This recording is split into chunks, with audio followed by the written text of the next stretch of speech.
Welcome everyone to the world of madness.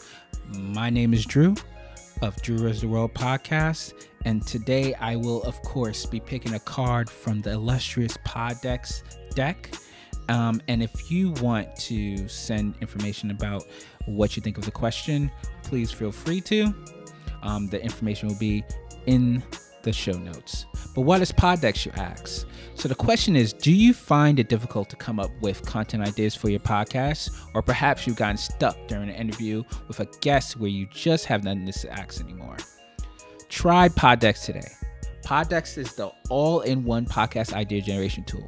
You get everything from episode ideas to interesting conversation starters for interviews, engaging discussions for your live streams, and even social media content ideas.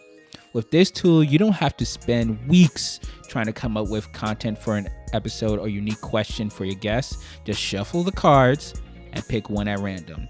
Hit the record button and get started.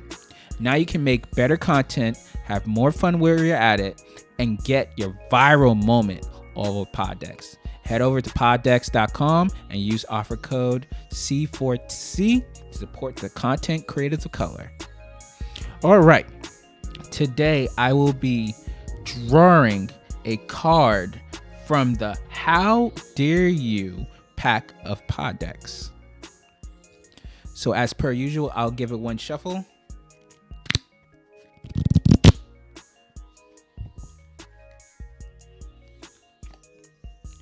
And the question is, would you ever get a tattoo?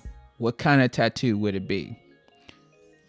All right, so this is easy for me because I have several tattoos. So I am going to share a story. First and foremost, the question is again, would you ever get a tattoo? What kind of tattoo would it be? If you want to get a tattoo or you have tattoos, you want to tell your story, go and send me an email at info@drewversustheworld.com. It will be in the show notes, or send it to my Instagram at Drew vs. the World podcast. So a little interesting story about tattoos for me. My tattoos kind of came a little bit later in life, I would say around my college years.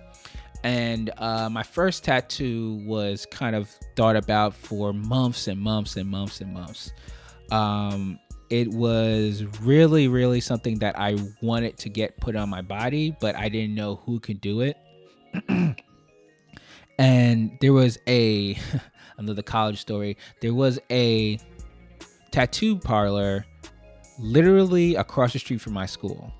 And they were doing everybody and their mother's tattoos. They were probably making hand over fist.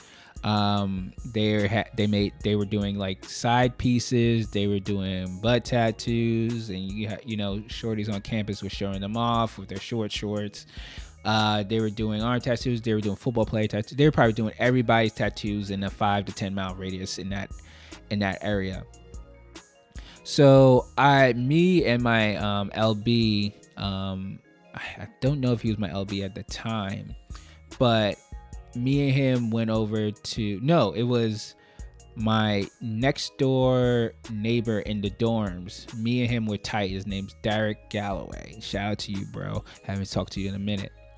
And me, him, and his roommate, another Derek, I forgot his last name, but he was thinking about getting a tattoo, and I was like, man, I've been thinking about it for a while. Let me just, let me know when you going. So it kind of pulled off for months and months and months, and we end up going to this place, not the cleanliest place in the world.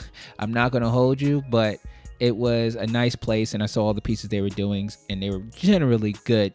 And nobody got staph or any infections. So I was like, okay, let me go and hop to it. So I was really thinking about the whole time, kind of now, what lettering, how I wanted to look, and things like that, because I already knew what I wanted to put on there. So Derek goes and gets a tattoo. I believe it was about his town or city or something like that, or his grandma. And I was up, and I was like, oh man. I was like, I didn't know I was gonna be up so fast. And I've been drinking, probably smoking a little bit, and I was like, fuck it, let me just do this. So I sit down, I go through the book, and I tell the guy what I want, the letters I want, and he's like, all right, bet. So he gets everything together, and I'm like, should I still be doing this? I'm still regretting the idea of even coming through this shop. And he puts the layout on me, and he shows me how it's gonna look, and I'm like, you know what, shit, let's do this.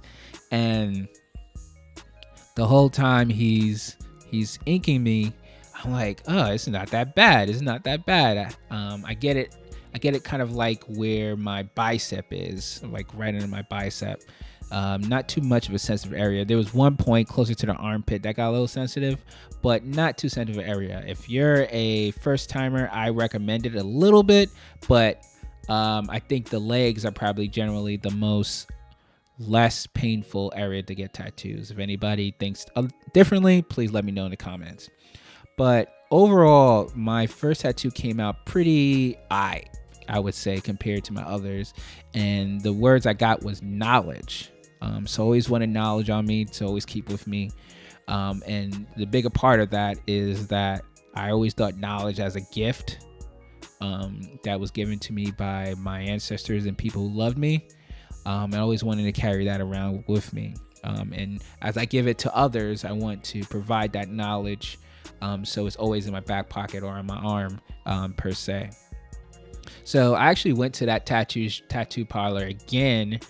And before it closed, actually, I think it closed the year after, I got the next tattoo with my, now will be my best man, and my brother, Jason. I think he got his grandmother on his chest, and I got wisdom on my other arm because, again, knowledge and wisdom, want to have them together. But my dumbass got it in a different font. So now I have two different fonts on each arm. So back then I didn't really think about, the cohesiveness of how it should be. I really just was thinking about the words and the tattoos and things like that. So maybe in the future I'll get it covered up or whatever with the same lettering. But all in all, I got wisdom and knowledge on my arms, and a couple other tattoos as well, and a couple brands from my fraternity. But that was a story of really me wanting to explore something different. Really putting myself out there for what I really wanted, as far as the real understanding of how I wanted these tattoos and the meaning of these tattoos. It wasn't just for shits and giggles. It was for like an actual reason. So I really enjoyed that process. A lesson I learned is, first and foremost, if you're going to get something on both arms that are really relatively lettering or wording, get the same lettering. 100%. It just looks smoother and it looks even and cohesive. Another thing I learned is that sometimes inks matter. So go ahead and pay a little bit more for a little better tattoo. I have another tattoo that I got literally in somebody's kitchen. So that's a story for another day. But all in all, I would say yes, I've gotten tattoos. I love my tattoos. I wouldn't change a couple of worlds. Shout out to Billy Harris for one of the best tattoos I have on my body, which is the thinker on top of the world. And saying I can change the world is another story for another day. I always have representation and information on my body at all times. So again, thank you for listening to The World of Madness as part of the Content Creators of Color C4 Challenge. And I would like to thank my illustrious sponsor, Poddex. If you want to go to poddex.com, enter the offer code C4C at checkout. A little bit something off on your first deck of Poddex. So thank you again. And if you want to answer the question, would you ever get a tattoo? What kind of tattoo would it be?